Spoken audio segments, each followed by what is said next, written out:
আমি একটা মেয়ের সাথে কফি খাওয়ার জন্য কফি শপে এসেছিলাম। কফি তো খেয়েছি, বিল দিতে পারছি না। বিল দিতে পারলেই আমাকে এখান থেকে যেতে দেবে, না হলে আমাকে এখানে বাসন মাজতে হবে। আমি বাসন ধুতে চাই না, প্লিজ।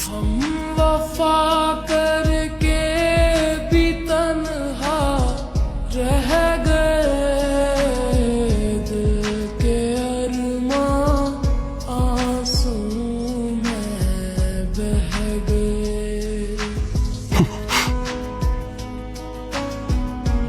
আন্নু, জলদি একটু কফি বানিয়ে দে, প্রচন্ড মাথা ধরেছে।